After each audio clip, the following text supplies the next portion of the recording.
Hello दोस्तों, welcome to commerce nation learn with confidence. दोस्तों हम लोग पढ़ रहे हैं बिजनेस स्टैटिस्टिक के सबसे इंपॉर्टेंट चैप्टर जो कि मेरा न्यूमेरिकल का है और महात्मा गांधी काशी विद्यापीठ के यूनिट सेकंड में ये क्वेश्चन यहाँ से आते हैं दोस्तों। तो मेजर्स ऑफ सेंट्रल टेंडेंसी जिसका नाम है, वहाँ से हम लोग पढ़ रहे हैं इसमें अर्थमेटिक मीन के बारे में। दोस्तों अर्थमेटिक मीन कैसे कैलकुलेट किया जाता है, इसके जो इम्पोर्टेंट थ्योरी क्या है वो हम लोगों ने पढ़ा था। तो इसमें हम लोग को इस वीडियो में हम लोग पढ़ेंगे कि अर्थमेटिक मीन का कुछ स्पेशल क्लास क्या होता है, कुछ अलग टाइप्स के क्वेश्चन को हम लोग इसमें सॉल्व करेंगे और समझेंगे दोस्तों। फिर इसके बाद हम लोग पढ़ेंगे कंबाइंड मीन क्या होता है। तो सबसे पहले, अगर आपने इसके पहले वाले जितने भी वीडियोस नहीं देखे हैं कि कैसे मीन कैलकुलेट करते हैं, एवरेज हमारा कैसे आता है, इंडिविजुअल सीरीज से मीन कैसे निकालते हैं, डिस्क्रीट सीरीज में मीन कैसे निकालते हैं, कंटिन्यूअस सीरीज से मीन कैसे निकालते हैं, तो वो आप जाके देख लीजिए। तो ये वीडियो आपको ज़्यादा बेटर समझ में आएगा दोस्तों। ठीक, तो सबसे पहले आपके पास कई केसेस आएंगे। अगर इस तरीके के क्वेश्चन आ जाएंगे तो आप क्या करेंगे, छोड़ना नहीं है क्वेश्चन, बहुत ही आसान क्वेश्चन होता है, बस एक बार कॉन्सेप्ट को अपने दिमाग में बैठा लीजिए दोस्तों। तो सबसे पहले दोस्तों, ये जो क्वेश्चंस हैं मतलब इस तरीके के एग्ज़ाम में आते हैं, तो इसको बोलते हैं स्पेशल क्लास। मतलब स्पेशल क्लास का मतलब जो थोड़ा सा हट के क्वेश्चन है, थोड़ा अलग कैटेगरी वाले।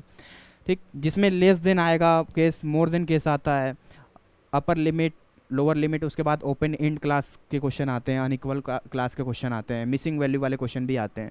ठीक है, तो सबसे पहले यहाँ पर केस फर्स्ट है दोस्तों, कुमुलेटिव फ्रीक्वेंसी डिस्ट्रीब्यूशन।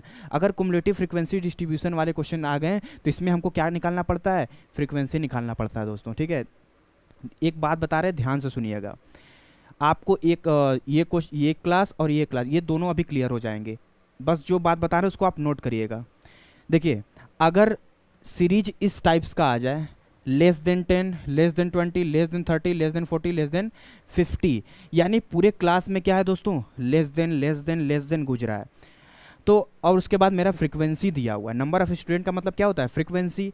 तो इस कंडीशन में हम मीन कैसे कैलकुलेट करेंगे दोस्तों। मीन सेम फार्मूला आपका लगेगा, वही कंटिन्यूअस सीरीज है मेरा, ये आप समझ भी गए होंगे अगर आपने अच्छे से पढ़ा है तो फार्मूला मेरा सेम होगा। लेकिन ये जो सीरीज है इसको हम सिंपल फॉर्म में कैसे लिखें, बस यही इसमें समझना है, बाकी क्वेश्चन एकदम आसान हो जाएगा। तो अगर आप ये ध्यान रखिएगा, अगर ये लेस देन वाला केस होगा ना, तो पहले इसमें हम इसको कैसे लिख सकते हैं, अगर इजी फॉर्म में इसको अगर लिखें हम, तो इसको लिख सकते हैं लेस देन 10। तो लेस देन 10 कितना लेस देन ये नहीं पता चलेगा, इसके लिए हमको नेक्स्ट एक आगे स्टेप पढ़ना होगा। लिखा हुआ है लेस देन 20, यानी 10 का क्या है यहाँ पर गैप है दोस्तों। तो हम लिख सकते हैं 0 to 10, 10 to 20, 20 to 30, 30 to 40। दोस्तों यहाँ पर अधूरा है, हम यहाँ पर लिख दे रहे हैं 30 to 40। फिर उसके बाद लास्ट है लेस देन 50, यानी 40 to 50। ठीक है, ये चीज़ें। फिर इसके बाद ये जो फ्रीक्वेंसी, हम फ्रीक्वेंसी यहाँ पर ये जो नंबर ऑफ स्टूडेंट लिखा है ना, ये फ्रीक्वेंसी नहीं है।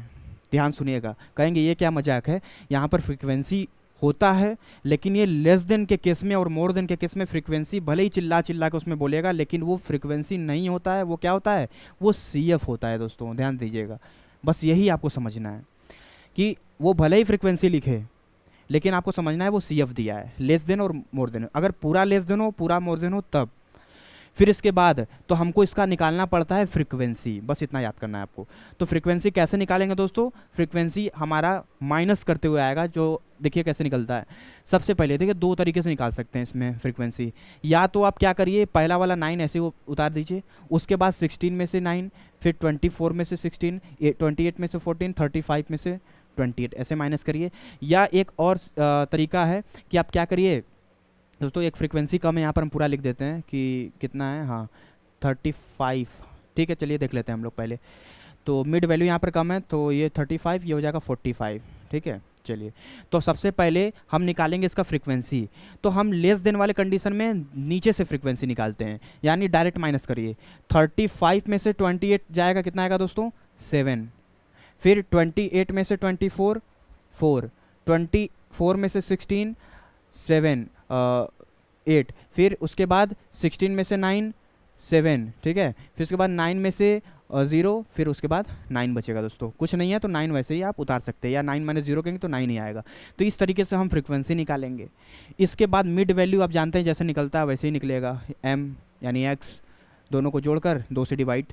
फिर इसके बाद हम निकालेंगे दोस्तों डी। फिर उसके बाद अगर स्टेप डेविएशन मेथड है तो डी मॉड निकालिए, फिर एफ डी मॉड निकालिए और मीन आप कैलकुलेट कर लीजिए दोस्तों। बस क्लास को कैसे सॉल्व करना ये ध्यान दीजिएगा।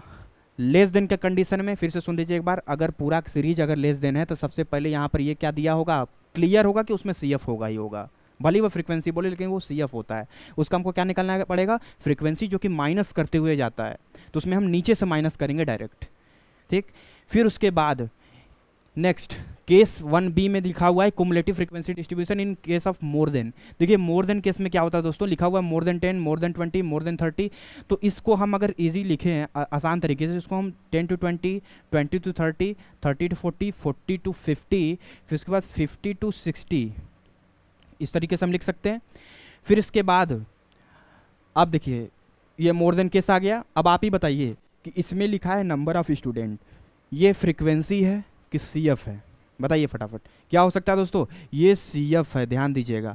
भले ही वो बोले कि हम फ्रीक्वेंसी हैं, लेकिन कहेगा नहीं बेटा तुम क्या हो, तुम सी एफ हो, हम तुमको फिर से क्या बनाएंगे, तुमको फ्रीक्वेंसी बनाएंगे।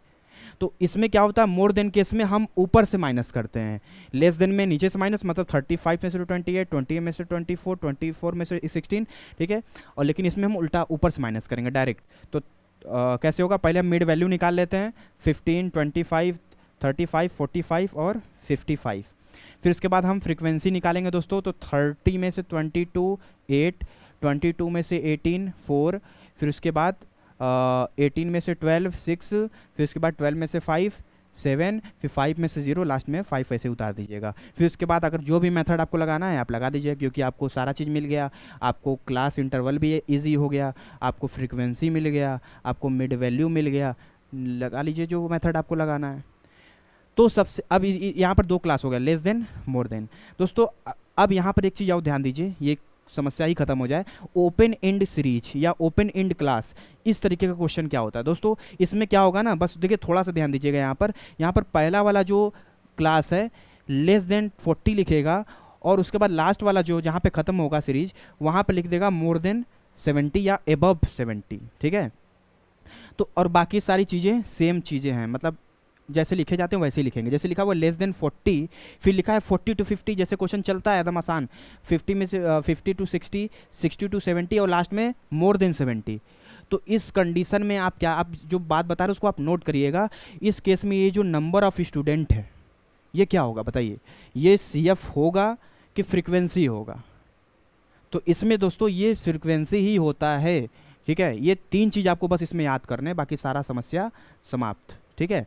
तो इस कंडीशन में अगर ओपन एंड क्लास है, यानी पहला क्लास मेरा लेस देन और लास्ट वाला क्या है, मोर देन है, तो इस केस में हमारा क्या होता है दोस्तों, फ्रीक्वेंसी होता है। और नॉर्मल जैसे हम क्वेश्चन लगाते हैं वैसे ही हम लगाते जाएंगे। बस इसमें हम क्या कर लेंगे दोस्तों, इसमें हम जैसे क्लास लिखते हैं, लिखा है लेस देन 40, फिर 40 to 50, इसको हम कैसे लिख सकते हैं, 30 to 40, 40 to 50, 50 to 60 जैसे आया है। फिर उसके बाद लास्ट में मोर देन 70, यानी 10 का गैप है तो मोर देन 70 कितना होगा, 70 to 80 हो जाएगा। देखिए उसके बाद जो फ्रीक्वेंसी लिखा उसको वैसे ही लिख दिया गया है। फिर उसके बाद जो मेथड आपको लगाना है वहाँ से आप क्वेश्चन सॉल्व कर सकते हैं।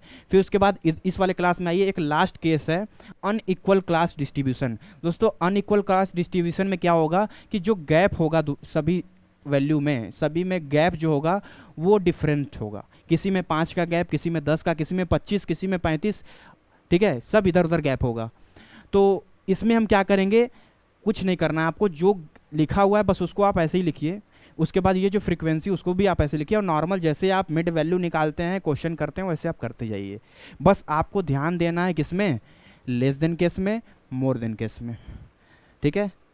चलिए दोस्तों, तो हम लोग दोस्तों इसमें जो अर्थमेटिक मीन के कुछ इम्पॉर्टेंट क्वेश्चंस को सॉल्व कर लिए, जो थोड़ा सा अलग टाइप के थे। नेक्स्ट हम लोग पढ़ेंगे इसमें कौन सा है, जो मेरा नेक्स्ट टॉपिक होगा मेरा वो होगा कंबाइंड मीन का। दोस्तों कंबाइंड मीन हम लोग नेक्स्ट वीडियो में पढ़ेंगे। इस वीडियो में इतना ही, मिलते हैं आपसे नेक्स्ट वीडियो में। वीडियो अगर आपको अच्छा लगा हो तो आप लाइक सब्सक्राइब करिएगा। तब तक के लिए थैंक यू वेरी मच दोस्तों।